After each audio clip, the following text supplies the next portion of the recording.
하나님의 말씀은 히브리서 4장 12절이 되겠습니다.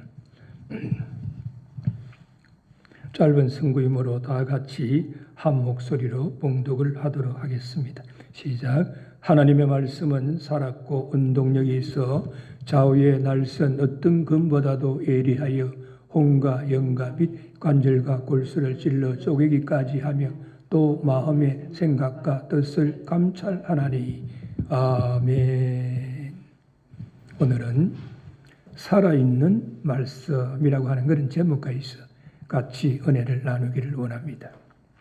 사람들은요, 어떤 권위와 권세를 가지고 살아가기를 원합니다. 권위주의라고 하는 것은 싫어하지만 어떤 권위라든지 어떤 힘, 사람에 따라서는 말이죠, 재물의 힘이라든지 권력의 힘, 명예의 힘 등을 소유하기를 원하고 또 그것을 소유하고 살아갈 때에 성공적인 인생을 살아갈 수 있다고 생각하는 그런 경향이 많이 있습니다. 그래서 심리학자 예들리라고 하는 사람은 권력의 의지, will to power라고 하는 그러한 말을 통해서 어떤 힘을 가질 때에 자신이 추구하는 것을 성취할 수 있다라고 이렇게 말을 했었습니다. 우리 기독교인들은 하나님의 말씀인 성경의 권위를 인정합니다. 그 까닭은 첫째, 예수 그리스도께서 말씀이 육신이 되어 이 땅의 말씀 자체로 강림하심으로써 진리를 나타내 보여주셨기 때문입니다.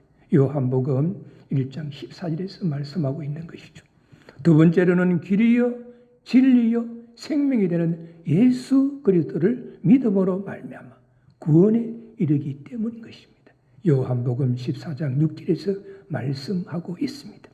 세 번째로는 주일마다 예배 때마다 강단에서 선포되는 이 말씀을 하나님의 말씀으로 받아들일 때에 우리의 신앙이 성장하고 구원에 이르게 되기 때문입니다. 그래서 말이죠, 기독교인들은 성경의 궁극적인 권위를 믿고 살아가는 것입니다. 성경은요, 다른 말씀과는 달리, 다른 책들과는 달리 영감에 의해서 기록이 되었기 때문에 권위가 있습니다. 성경은 인간을 구원하는 강한 영향력을 가졌기 때문에 권위가 있습니다. 성경 말씀은 말씀의 통일성이 있기 때문에 권위가 있는 것입니다. 그것보다도 더 중요한 것은 이 성경 말씀 속에서 예수 그리스도를 발견하고 예수 그리스도를 만날 수 있기 때문에 성경이 권위 있는 책이라고 일컬어지는 것입니다. 그러나 우리가 간과해서는 안 될 사실은 모든 선지자들에게 성경을 기록하게 하신 분은 하나님이라는 사실입니다. 그래서 말이죠, 성경의 저자는 하나님이신 것입니다. 성경의 저자가 하나님이시기 때문에 성경은 권위가 있는 것입니다. 그런데 성경에는 6가지의 놀라운 사실이 있다라고 이렇게 이야기를 합니다. 첫째는 성경의 형성 과정에서의 놀라움입니다. 성경은 신비로운 시간 속에서 이루어졌습니다. 영혼과 우리의 시간과 연결되는 그 시간의 신비 속에서 형성된 것이 하나님의 말씀입니다. 두 번째는 성경의 통일성입니다.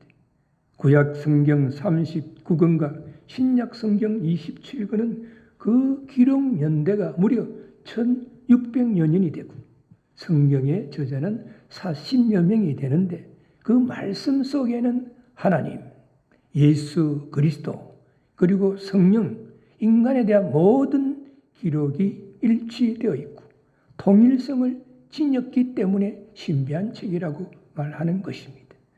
세 번째는 성경 언어의 놀라움입니다. 성경에는 무려 1200여 가지 방언으로 기록이 된 그러한 책입니다. 그래서 그 모든 족속이 읽게 되어 있는 책이 성경입니다. 네 번째로는 성경의 보존의 놀라움입니다. 책 중에 제일 많은 비판과 박해를 받아온 책이 성경입니다. 그럼에도 불구하고 가장 오랫동안 보존이 된 책이 성경입니다. 성경은 단순히 종교적인 책만이 아니라 성경은 역사서라고도 이야기를 합니다. 성경 속에는 예수 그리스도가 증거되고 있기 때문인 것입니다. 다섯 번째는 성경의 판매량입니다. 매년 말이죠, 책이 팔리는데 그 팔리는 책 중에서 성경이 가장 많이 팔린다. 흔히 말이죠, 서점가에서 올해의 베스트셀러 해가지고 어떤 책이 가장 많이 팔렸다고 이렇게 이야기를 하지만은 사실은 성경을 제외하고 가장 많이 팔린 책을 베스트셀러라고 하는 것입니다. 그러나 그 해에 가장 많이 팔리는 책은 성경이라는 것입니다. 여섯 번째 마지막으로는 성경의 흥미의 놀라움입니다. 성경이라고 하는 것은 배운 사람이나 못 배운 사람이나 누구나 읽습니다. 성경이라고 하는 것은 서양 사람이나 동양 사람이나 북미 사람이나 남미 사람이나 아프리카 사람이나 누구나 흥미를 가지고 읽는 책인 것입니다. 이처럼 하나님의 말씀인 성경은 권위가 있고 살아서 운동력이 있습니다. 사람이 쓴 글은 아무리 좋은 글이라 할지라도요, 시대에 따라서 그 평가가 달라지고 영향력이 감소되기도 하는 것입니다. 그러나 살아있는 하나님의 말씀은 과거, 현재, 미래에까지도 누구에게나 동일한 진리로 역사를 하는 것입니다. 그래서 살아있는 하나님의 말씀은 지금도 수많은 사람들에게 감화, 감동을 주고 역사를 일으키고 있는 것입니다. 회개의 역사를 일으키고 구원의 역사를 일으키고 치료의 역사를 일으키고 변화의 역사를 일으키고 있는 것입니다. 이는 실로 하나님의 말씀이 근위가 있고 살아있음을 우리들에게 보여주기 때문인 것입니다. 그래서 오늘 이 본문에서도 살아있는 하나님의 말씀의 능력에 대해서 말씀하고 있습니다. 그러면 살아있는 하나님의 말씀은 어떤 능력을 가지고 있는가? 첫째로는 하나님의 말씀은 영원히 변하지 않는 것이라고 오늘 본문 12절의 전반부에서 말씀하고 있습니다. 하나님의 말씀은 살았고 운동력이 있어요. 하나님의 말씀은 살았고 운동력이 있기 때문에 과거, 현재, 미래에도 동일한 말씀으로 역사를 한다는 것입니다. 하나님의 말씀이 무엇입니까? 세상 믿지 않는 사람들이 말이죠, 교회에 다니는 사람들에게 하나님의 말씀이 무엇입니까? 라고 물어보면 우리는 간단 명료하게 핵심적인 말씀을 할 수 있어야 되는 거죠. 하나님의 말씀이라고 하는 것은 인간 구원을 위한 그리스도 중심의 복음을 영감으로 기록해서 계시가 된 살아있는 말씀이다. 그 말씀을 하나님의 말씀이라고 하고 성경이라고 하는 것입니다. 이 말씀 속에는 성경의 핵심이 다 들어 있습니다. 성경에 기록한 목적은 인간 구원을 위한 것이고 그 성경 속의 주제가 되는 인물은 예수 그리스도인 것이고 그 말씀 속에서는 인간 구원의 복음의 깊은 소식이 들어있습니다. 그리고 영감으로 기록되었다 하는 것은 인간의 생각으로 기록된 것이 아니라 하나님께서 저자들 위해 역사하셔서 기록이 되었다는 거예요. 계시가 되었다라고 하는 것은 인간이 알 수 없는 진리를 우리 인간에게 알게 했다는 거예요. 그래서 살아있는 하나님의 말씀이라는 거예요. 여기서 살아있다라고 하는 것은 말이죠. 무슨 개구리가 살아가지고 말이죠. 팔딱 뛰는 것이 아니라 과거에도 현재에도 미래에도 동일하게 역사하는 그런 말씀이라는 뜻입니다. 즉 다시 말해서 어느 시대 누구에게나 적용되는 말씀이라는 것입니다. 모세가 말이죠. 하나님께서 주시는 영감을 가지고 창세기, 출애굽기, 레위기, 민수기, 신명기 모세 5세를 갖다가 기록을 했는데 그 3,500여 년 전에 모세가 말이죠.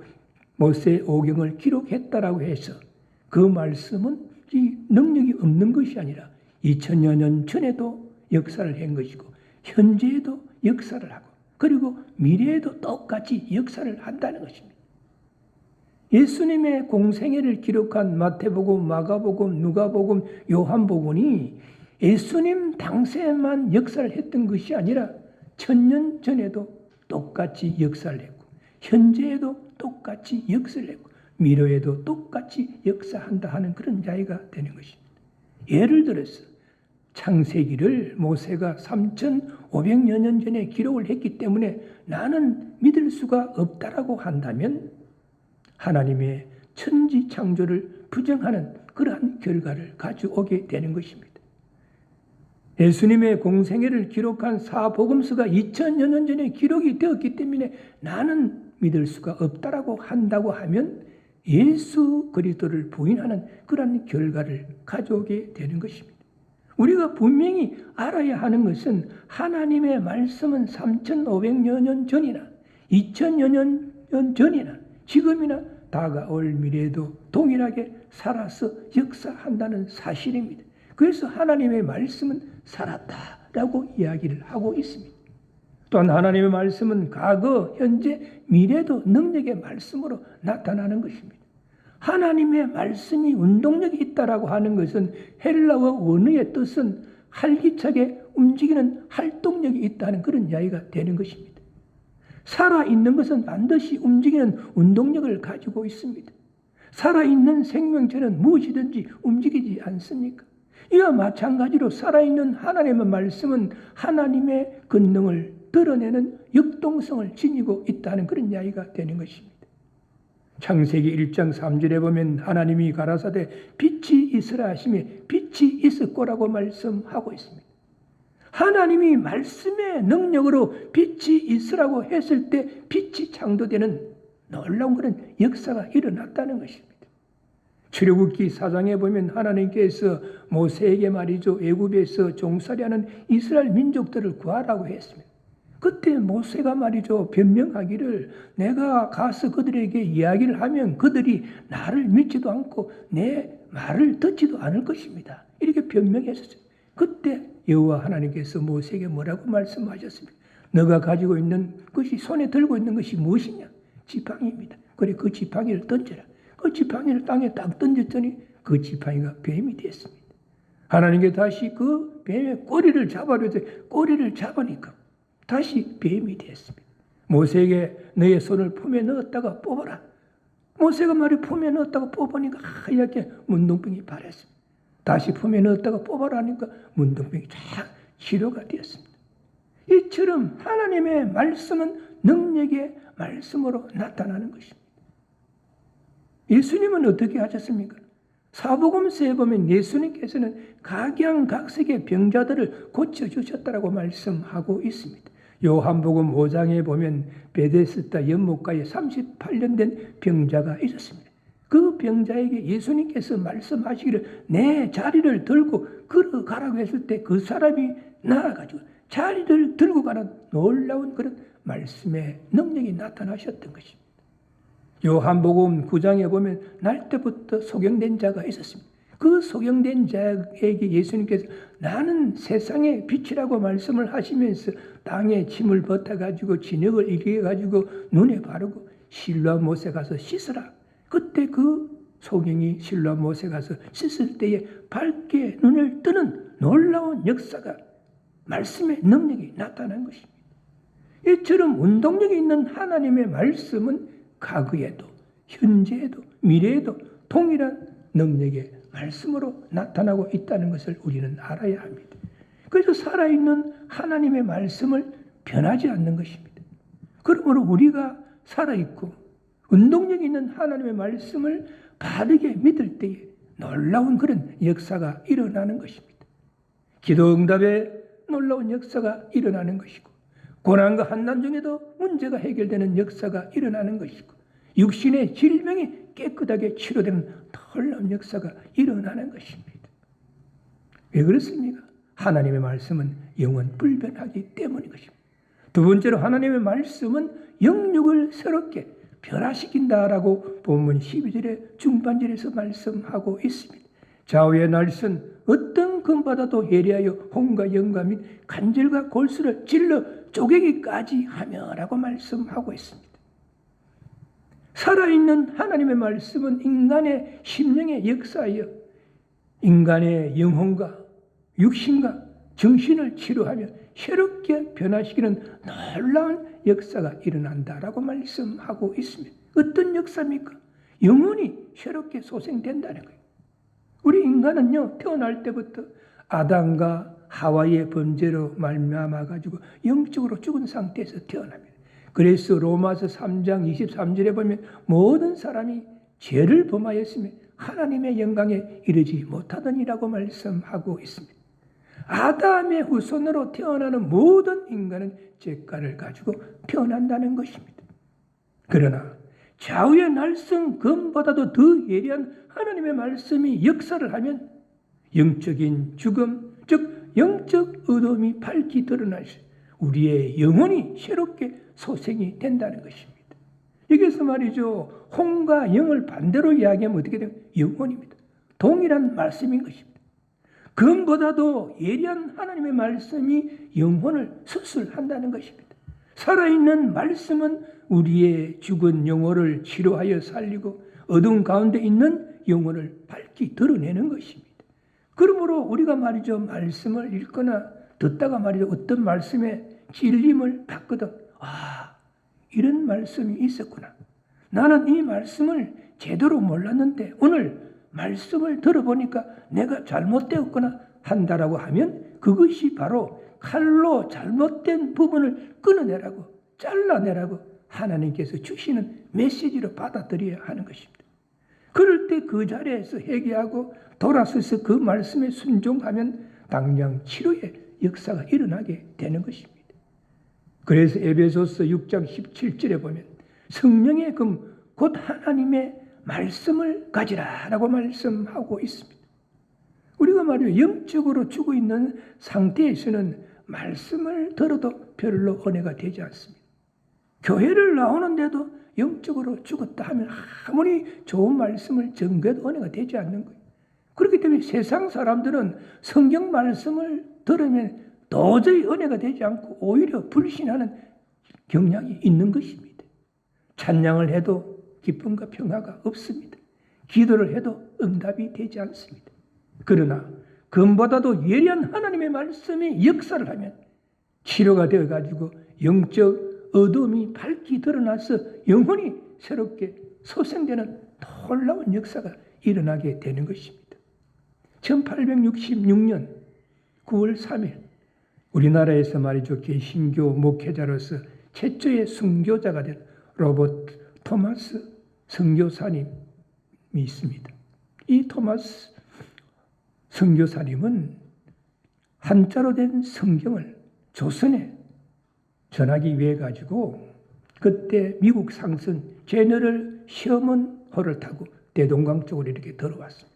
그랬더니 말이죠, 조선에서는 이상한 배가 오니까 관영에서 말이죠, 조사를 나가게 됐습니다. 조사를 나가가지고 말도 서로 통하지 않고 이렇게 하니까 그 배에 24명을 갖다가 죽이게 된 거예요. 그래서 이 토마스 선교사님도 조선에 말이죠, 하나님의 말씀을 전하러 왔다가 죽임을 당하게 됐습니다. 박충근이라고 하는 사람이 칼을 가지고 이 사람을 죽이게 됐는데 이 토마스 선교사님이 선교를 당하기 전에 박충근이라고 하는 이 관리에게 성경 한 권을 주고 다른 성경은 제너럴 셔먼호에서 내려오면서 대동강 그 강변에다가 말이에요, 다 버려버렸다는, 가지고 올 수가 없으니 그때 12살이었던 최치량이라고 하는 소년이 말이죠, 죽어가지고 그때 관리였던 박영식이라고 하는 사람에게 준 거예요. 왜냐, 함부로 물건을 가져올 수가 없으니까. 그래서 박영식이라고 하는 이 관리해 줬는데 이 박영식이라고 하는 관리는 그 성경책들을 가지고 자기 집에 가져갔어요. 그리고 이게 무엇인지 모르니까 그 당시만 하더라도 종이가 귀했기 때문에 이 사람이 성경책을 다 이렇게 찢어가지고 자기 집에 말이죠, 벽에 도배를, 벽지를 발랐다는 거예요. 이 성경책을 가지고 벽지로 삼아가지고 도배를 깨끗하게 한 거예요. 그리고 한자로 된 성경이 박영식이라고 하는 사람 집 벽에다가 벽지로 다 이렇게 붙어 있어요. 그러니까 박영식 이 사람도 읽게 되고 가족들도 읽게 되고 그리고 또 친척들이 한 번씩 집에 오면 읽게 되고 이웃 사람들이 오면 또 한 번씩 자신들도 모르게 벽에 도배가 되고 읽게, 무슨 뜻인지 모르고 읽게 되는. 그러다가 이 집이 여관이 되었어. 나중에 여관을 하다 보니까 이 여관에 투숙하는 사람들도 자연스럽게 벽에 보고 읽게 되는 거예요. 그 말씀을 읽고 묵상하다가 보니까 그들의 생각과 마음이 변화되어 가지고 예수 그리스도를 영접하고 그들이 구원함을 얻게 되었습니다. 그렇게 하다가 보니까 자연스럽게 그 집에 널다리꼴 교회가 개척이 됩니다. 널다리꼴 교회. 그러다가 이 교회가 말이죠. 훗날에 장대현 교회가 됐어요.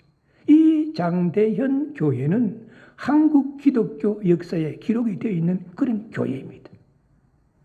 성경을 전해준 최치량이라고 하는 그 12살 소년이 성인이 되어가지고 예수님을 묻고 후일 장대현 교회의 초대 장로가 되었습니다. 토마스 선교사님을 칼로서 죽인 박충근도 30여 년 후에 예수님을 믿고 그 교회의 장로가 되었다는 것입니다. 토마스 선교사님은 칼에 맞아서 순교를 당했지만은 그가 전한 성경 말씀은 영적으로 죽어 있던 조선 사람들의 영혼을 찔러 쪼개서 평양의 복음의 불길을 일으키는 전초병의 역할을 감당했다라고 우리는 볼 수가 있습니다. 그래서 1907년에 이 장대현 교회의 길선주 목사님을 중심으로 해가지고 평양 대부흥 운동이 일어났던 것입니다. 우리 기독교, 한국 기독교 역사에 기록이 되어 있습니다. 잠언 13장 14절에 보면 말씀을 멸시하는 자는 패망을 이루고 계명을 두려워하는 자는 상을 얻느니라 라고 말씀하고 있습니다.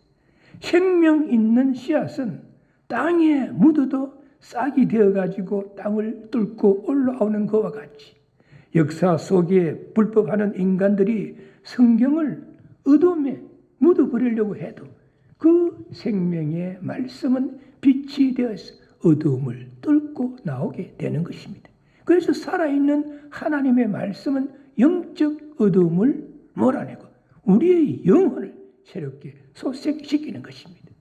우리의 영혼만 새롭게 소생시킬 뿐만 아니라 육신적 어둠도 드러내가지고 건강하게 한다라고 말씀하고 있습니다. 살아있는 하나님의 말씀은 관절과 골수를 찔러 쪼개기까지 한다는 거예요. 여기서 말하는 관절이라고 하는 것은 뼈와 뼈 사이를 연결해주는 부위, 그냥 단단한 그 이름 근육질을 이야기하는 것이죠. 그리고 골수라고 하는 것은 뼈의 내에 차 있는 연한 조직을 말합니다. 이것들은 말이죠. 인간의 우리 육체 중에서 가장 뼈라고 하는 건 단단한 것이고 또 가장 깊숙한 곳에 있는 거예요. 그런데 살아있는 하나님의 말씀은 좌우의 날선 어떤 것보다도 예리해가지고 육신의 가장 단단한 것이라도 가장 깊숙이 있는 것이라도 찔러 쪼갠다는 거예요. 관절을 찔러 쪼개고 골수를 찔러 쪼갠다는 거예요. 여기 찌른다라고 하는 것은 꿰뚫어 간통하는 것을 말하는 것이고 쪼갠다라고 하는 것은 조각조각 나누는 것을 말합니다. 이처럼 살아있는 하나님의 말씀은 인간의 어떠한 신체 부위도 간통하고 쪼개어서 육신의 어둠을 밝히 드러낸다는 것입니다.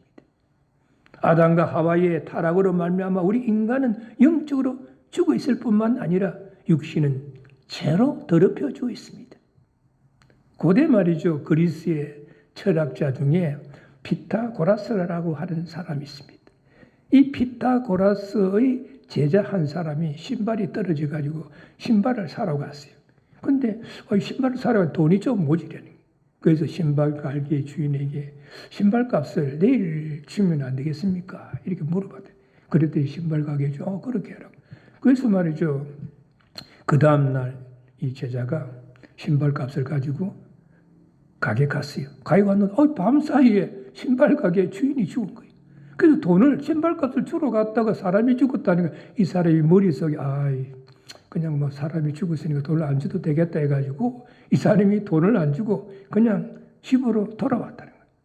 근데 집을 돌아와가지고 하루가 지나고 이틀이 지나고 날짜가 지나가니까 그 신발값을 안 줬기 때문에 공짜로 신발 하나 샀다라고 하는 건 기쁨도 잠깐이고 양심에 자꾸만 가책을 느끼게 되는 거예요.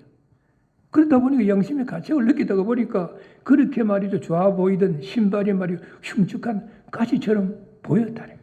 그래서 이 제자는 돈을 가지고 신발 가게에 가가지고 이야기를 하고 자기 이렇게 신발값을 그날 안 주고 갔는데 신발값을 내가 돌려주러 왔습니다. 라고 이렇게 이야기를 했다는 것입니다. 그리고 그는 이렇게 이야기했습니다. 세상 사람들에게는 그가 죽었지만은 제게는 살아 있었습니다. 라고 자기가 이렇게 고백을 했다는 것입니다. 이 예화가 우리에게 주는 교훈이 뭐라고 생각하십니까? 우리 인간은 죄성을 가지고 있고 육신적으로 더럽혀져 있다는 것입니다. 그러나 살아있는 하나님의 말씀은 우리의 영혼을 치료할 뿐만 아니라 간절밀 골수를 찔러 쪼개서 육신에 병든 마음도 치료한다는 것입니다. 잠언 4장 20절에서 22절에 보면 내 아들아 내 말에 주의하여 나의 이르는 것에 내 귀를 기울이라. 그것을 내 눈에서 떠나게 말며 내 마음속에 지키라.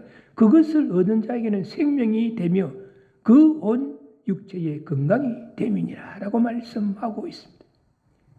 살아있는 하나님의 말씀을 들을 때 첫째는 주의해서 들으라. 정신을 차리고 들으라는 것입니다. 둘째는 귀를 기울여서 들으라는 것입니다. 무슨 말씀인가? 무엇을 깨닫게 하는 말씀인가? 깨달았으면 순종하겠습니다 하는 자세로 들으라는 것입니다. 세 번째는 눈에서 떠나지 말게 하며 마음속에 지키라는 것입니다. 항상 하나님의 말씀을 읽고 묵상하며 그 말씀대로 지켜 행하려고 노력을 해라는 것입니다. 그렇게 할 때에 그 말씀이 생명이 되며 온 육체가 건강하게 된다라고 말씀하고 있습니다. 살아있는 하나님의 말씀은 우리의 영혼을 구원할 뿐만 아니라 육신의 건강도 지켜주신다라고 말씀하고 있습니다. 우리의 이민 생활이 말이에요. 얼마나 어렵습니까? 처음에 미국에 이민을 오면은 언어와 문화와 풍습이 다르다 보니까 말이죠. 몸으로 뛰어는 일을 하게 되지 않습니까? 그래서 말이죠. 아침부터 저녁까지 말이죠. 일하고 어떤 사람은 말이죠. 투잡을 뛰면서 일하고 어떤 사람은 말이죠. 뭐 주일날도 일하고 365일 일한다고 하는 사람도 있고 그렇게 일을 하다가 보면 나이가 들어가지고 육신에 문제가 생겨가지고 병원에 다니는 사람들이 많이 있습니다. 그러나 우리의 육신이 지치고 피곤하고 아프고 어두움에 묻혀 있다 할지라도 살아있는 하나님의 말씀을 정신을 차리고 주의하여 듣고 귀를 기울여서 듣고 항상 읽고 묵상하고 그 말씀대로 행하려고 노력을 하다가 보면 마음에 기쁨과 평화가 넘쳐나서 건강하게 되는 것이고 하나님께서 독수리가 날개치는 같이 새로운 힘을 공급하여 주시기 때문에 건강하게 되는 것이고 우리의 육신을 제약으로 질병으로 사로잡고 있는 사단이 물러가기 때문에 우리는 건강하게 되는 것입니다. 즉 살아있는 하나님의 말씀은 우리의 혼과 영과 및 골수와 관절을 찔러 쪼개기 때문에 영육 간의 어둠을 밝혀 새롭게 변화를 시킨다라고 말씀을 하고 있습니다. 그래서 하나님의 말씀은 우리의 영육을 새롭게 변화를 시킨다는 거예요. 그리고 세 번째로 하나님의 말씀은 생각과 행동도 변화시킨다라고 본문의 종반절에서 말씀하고 있습니다. 또 마음의 생각과 뜻을 감찰하나니 살아있는 하나님의 말씀은 우리 마음의 생각이 무엇이고 어떤 목적을 가지고 있는지 다 꿰뚫어 본다는 것입니다. 여기서 말하는 마음의 생각과 뜻이라고 하는 것은 지정의를 아울러 이루는 그런 말씀입니다. 하나님은 인간의 내밀한 지식과 생각과 감정마저도 다 아시고 말씀으로 판단하시는 분이십니다. 왜? 하나님은 전지하신 분이시기 때문입니다. 그래서 우리의 마음의 생각을 갖다가 변화를 시킨다. 살아있다라고 하는 것은 정체되어 있는 것이 아니라 움직이고 변화하며 무엇인가 발전을 계속하는 것을 의미하는 것입니다. 고로 하나님의 말씀이 살아있다라고 하는 것은 길이요 진리요 생명이 되는 하나님의 말씀을 통해서 변화되는 역사가 일어난다는 것입니다. 우리 인간의 말이죠. 마음의 생각이 생활을 결정하게 되는 것이죠. 내가 말이죠. 선한 마음의 생각을 가지고 있으면 내 행동이 선하게 나타나는 것입니다. 내가 어떤 악한 마음의 생각을 가지고 있으면 악한 생활을 하게 되는 것이죠. 악한 행동을 하게 되는 것입니다. 왜냐? 심은 대로 거두기 때문인 것입니다. 우리가 돈 하면서 살아가다 보면 돈만 쫓아가게 되는 것입니다. 그러나 우리의 마음의 생각과 뜻을 감찰하는 하나님의 말씀을 쫓아가면 변화의 역사가 일어난다는 거예요. 디모데후서 3장 16절에서 17절에 보면 모든 성경은 하나님의 감동으로 된 것으로 교훈과 책망과 바르게 함과 의로 교육하기에 유익하니 이는 하나님의 사람으로 온전케 하며 모든 선한 일을 행하기에 온전케 하려 합니다 라고 말씀하고 있습니다. 영감된 하나님의 말씀은 우리에게 교훈한다는 거예요. 하나님을 사랑하고 내 이웃을 내 몸과 같이 사랑하라. 내가 너희를 사랑한 것 같이 너희도 서로 사랑하라. 너희 주위에 어려운 자를 돌아보는 것이 곧 나에게 한 것이다. 이런 식으로 교훈의 말씀을 준다는 거예요. 그리고 또한 책망한다. 하나님께서 말이죠. 하나님을 사랑하고 내 이웃을 내 몸과 같이 사랑하라고 말씀하셨는데 그렇게 하지 아니할 때 하나님께서 책망한다는 거예요. 그래도 바르게 한다는 거예요. 하나님의 말씀은. 하나님의 말씀 안에서 바른 길로 걸어가지 아니하고 역길로 걸어간다든지 지약된 길로 걸어갈 때에 하나님의 말씀은 우리로 하여금 바른 길로 걸어가도록 인도한다는 것입니다. 또 의로 교육하기에 유익하다. 하나님께서는 우리가 말이죠. 하나님의 말씀을 붙잡고 바르게 정의롭게 살아가기를 원하는데 불의의 길을 걸어가면 하나님께서 그 말씀을 통해서 의로 교육한다 하는 건 이야기입니다. 이는 살아있는 하나님의 말씀이 지약으로 더럽혀진 마음을 변화시켜 주셔서 하나님의 사람으로 온전하게 하는 것이고 의로운 마음을 갖도록 한다는 것입니다. 즉 다시 말해서 완악한 마음을 갖다가 말이죠. 부드러운 마음으로 변화를 시켜주는 것이고 악독한 마음이 선한 마음으로 변화되도록 하는 것이고 미움과 시기와 질투가 있는 곳에 사랑으로 마음을 갖도록 변화를 시켜준다는 것입니다. 옛날 중국 노나라에 재경이라고 하는 목수가 있었다고 합니다. 이 사람은요.